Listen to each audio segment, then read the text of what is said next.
Oh hey, didn't see you there. Welcome to Board It Up, a channel all about board games. My name's Aaron, I'm your host, and today I'm unboxing Chronicles of Crime, the Millennium series, the 1900s box.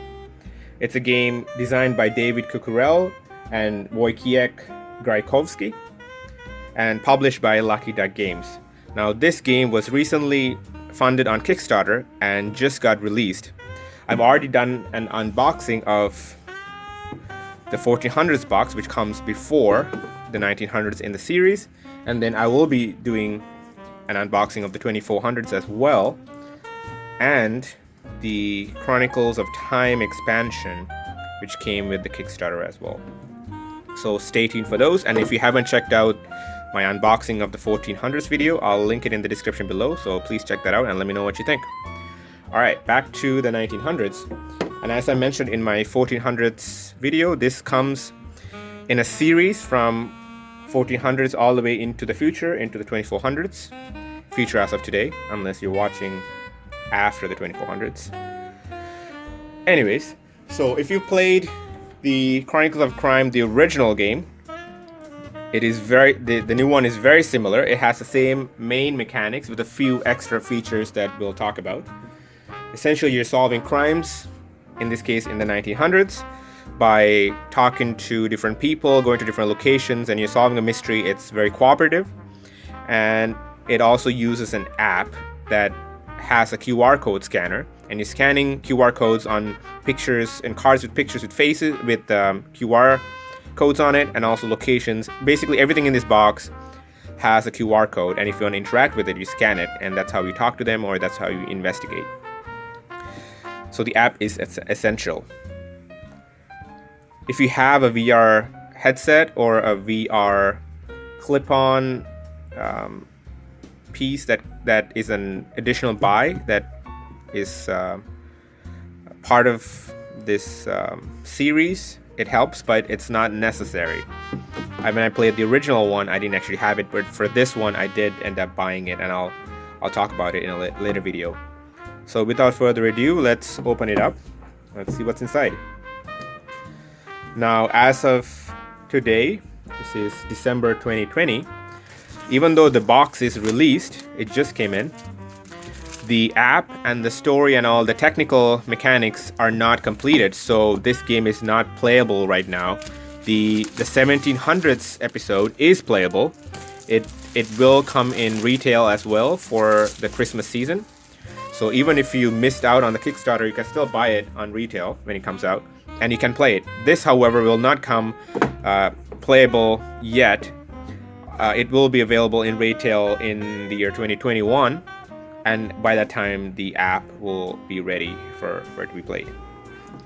Also, one last note before I open the box, there will be some spoilers in the box, so I will not be showing you any of the spoiler stuff. There might be minor spoilers, like the stuff you see when you open the box, and I won't show you all the different components and mechanics, but I'll give you a bit of a flavor of what to expect, especially if you're thinking of buying this. So here is your instructions manual. It's in full color, and the mechanics are very easy, and you can just learn it in just a couple of minutes. There is that clip-on component that I'll actually talk about in another video. I actually did end up buying that, but like I said, it's not necessary, but the app is necessary. There you go. Let's put that aside for now. I believe all the games in this Millennium series follow one family or one generation, so there are some things that will tie into each other, but the main story of this century or a couple of centuries will pertain to this box, so you won't need to have played the other ones or need to play the other ones to get the story or the flavor of this box. But it is intended that if you have the other ones, it'll paint a nice picture. It'll have probably some Easter eggs and things like that, tie-ins. So this is the game board. It's just cardboard, nothing fancy. Even this board is not necessary. It just helps you. It keeps track of all the different items and clues that you find in locations, and you can just lay them out. As you can see, you can just lay them out on the table, and here you just put your different characters that you get to talk to. Okay. There you go. Has this really cool tray and insert, which I really appreciate. They did that with the original as well. Holds everything in place. And in a later video, I will reveal or talk about a bigger box that they came out with that holds actually all of these in one place, in one box. So having these trays makes it easy to just lay them out and it'll all fit in one box, which is really neat. So just to show you a bit of what's in this box here.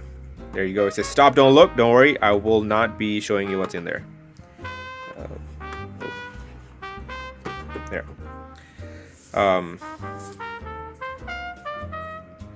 I believe this game, or maybe this game does have some puzzle mechanic. Oh, there it says puzzle cards. Yeah. So if you like escape rooms and puzzles in general, you'll enjoy that aspect of the game. But I know there are some hints, and if you don't like puzzles, it's not going to stop you from enjoying the game because it'll give you enough hints to carry on if that's not your thing. So here's an example of a location that you can go to. You scan the QR code and it in the app, and it'll tell you what you see there and what people you have access to. There are a few other locations. I'm not going to be showing you all of them. This happens in although this looks like Venice. Maybe it's France. I believe it happens in France. Maybe not. Just a few examples of locations that you can go to, and like I said, when you scan, it'll tell you pull out a certain number of characters from the deck and just lay them out in these spots, and then you have access to them. You can talk to them, you can interrogate them, you can ask them about different things you found at different places, or ask them about other characters that you've discovered. So let's look at the characters. Again, I won't be showing you all of them. It'll spoil some of the excitement of having to sift through them and find all these characters. And again, since these cards are very simple in design, they just have a picture, a number, and a QR code, and nothing else. This system lends itself very easily to community designers who can just use these cards and make up their own story that would be playable for everybody else. And people have done that for the original. As an example, in one story, this guy could be a bad guy, and in another story, this guy could be the victim, or in another story, could be an accomplice or just a bystander. So I'll show you just some. As you can see, the art is very thematic to this century or this time period and the country, and each box in the series is very different from each other, which is really neat. So you get to explore all these characters and talk to them, interrogate them. Some of them look sketchy off the bat. There you go. Here are some of the characters. So I won't reveal all of them. Let's look at this box here, these cards here. These are items that you can find. I believe these are mostly clues. Now, I don't know if there are new mechanics that will be introduced in this game where these cards do something different, but as far as I know from the original, these are just items you can find at crime scenes. So the way it works is if you go to a crime scene, the app will tell you, and you can bring the app to your face and look around. It creates a three-dimensional space inside the app that you can physically move the app around and look around. If you have the VR component or the VR headset, it'll make it more immersive, I guess. And then whoever has that is calling out what they see in the crime scene in the app. I see vehicles there, or I see liquids. So the other people will have this deck, and they're sifting through the deck to find what's being called out. Clothes. I see clothes on the floor, or I see plants.